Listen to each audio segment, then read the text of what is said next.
हर समाज के अपने असूल और कानून होते हैं, फिर चाहे वो सभ्य समाज हो या जुर्म की दुनिया। सभ्य समाज में कानून तोड़ने पर सजा भी कानून देता है, लेकिन अपराध की दुनिया में अगर असूल टूट जाए तो खून बहाना ही कानून बन जाता है।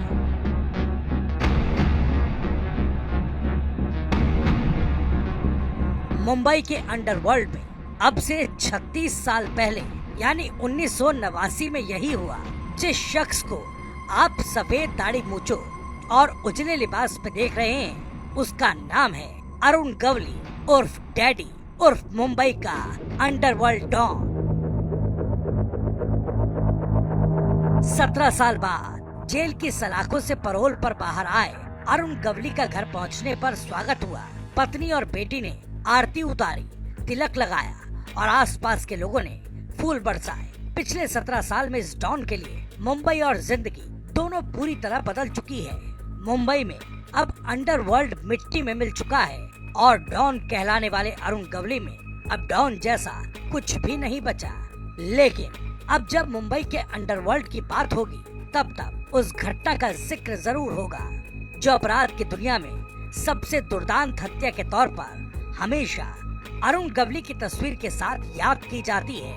1988 के दौर में मुंबई रियल एस्टेट के जरिए दौलत की दुनिया को पंख दे रही थी। अंडरवर्ल्ड डॉन की नजर मुंबई में तेजी से बन रही इमारतों और रियल एस्टेट कारोबारियों पर पड़ी। अवैध वसूली का धंधा चल निकला, लेकिन दाऊद की डी कंपनी को अरुण गवली के गुरु राम नाइक से बड़ी चुनौती मिल रही थी। राम नाइक और दाऊद के शूटर्स के बीच अक्सर गोलीबारी होती थी। अवैध वसूली को लेकर, इलाके के बंटवारे को लेकर और एक दूसरे के एरिया में घुसपैठ को लेकर होने वाले शूटआउट से मुंबई पुलिस भी खासी परेशान थी। सूत्रों के मुताबिक दाऊद ने पुलिस का सहारा लिया और राम नाइक को एनकाउंटर में मरवा दिया। इसके बाद गैंग की कमान अरुण गवली ने संभाल ली। अब दाऊद को पहले से ज्यादा परेशानी होने लगी क्योंकि अरुण गवली की लोकप्रियता राम नाइक से भी ज्यादा हो गई। दाऊद इब्राहिम ने पहली बार अंडरवर्ल्ड के बनाए हुए नियमों को तोड़ने का फैसला किया।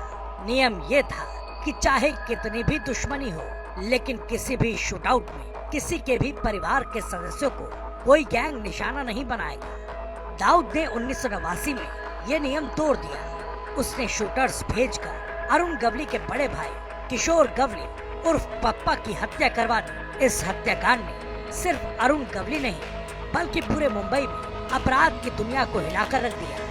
गवली ने दाऊद के तोड़े हुए नियम का उसी भाषा में जवाब दिया। भाई की मौत का बदला लेने के लिए अरुण गवली ने 26 जुलाई 1971 को शूटर्स भेजे। गवली गैंग के शूटर कार में सवार होकर दाऊद के बहनोई इस्माइल पार्कर के होटल पहुंचे।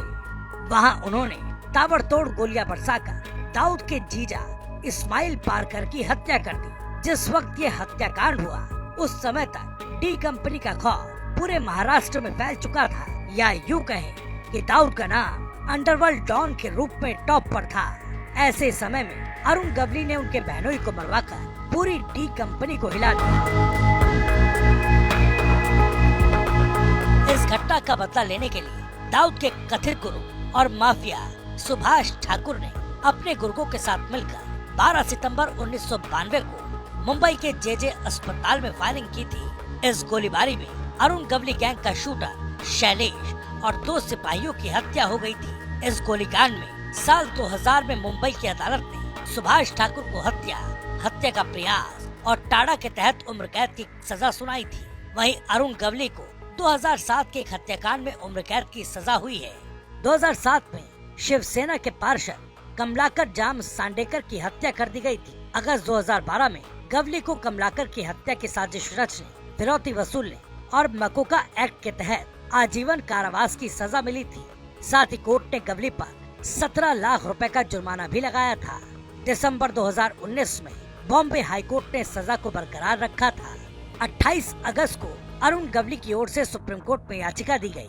उसने कहा कि 2007 के जिस मामले में सजा हुई है उसमें वो लगातार 17 साल से जेल में है। उसकी अपील अब भी कोर्ट में लंबित है।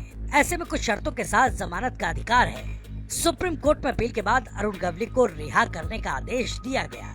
ये बेल उस अपील की सुनवाई या उसके निपटाने तक के लिए है। नागपुर सेंट्रल जेल से रिहा हुए डॉन अरुण गवली की उम्र अब 76 साल हो चुकी है। 2004 से 2009 तक वो महाराष्ट्र के चिंचपोकली विधानसभा सीट से विधायक भी रहा। यूँ तो अरुण गवली की जेल यात्राएं 1980 से ही शुरू हो चुकी थी। शुरुआत में शिवसेना से दोस्ती और फिर बाद में दुश्मनी की वजह से उसने 1997 में अपनी खुद की पार्टी अखिल भारतीय सेना बना ली। हरे सूट में नजर आ रही बेटी गीता गवली भी अपने पिता की पार्टी से पार्षद रह चुकी हैं। पत्नी आशा गवली अपने पति के 17 साल बाद रिहाई पर भगवान का शुक्रिया अदा करती हुई दिखती हैं। समर्थकों में डॉन अरुण गवली के साथ फोटो खिंचवाने की होड़ लगी है। गवली की रिहाई के बाद उसके परिवार, समर्थकों और सिमट चुकी पार्टी में सवाल उठ रहा है कि अब सबका भविष्य क्या होगा। क्या अरुण गवली की ओर से नई राजनीतिक धारा की शुरुआत होगी या मुंबई के डॉन रह चुके गवली के दिलो दिमाग में कुछ और चल रहा है।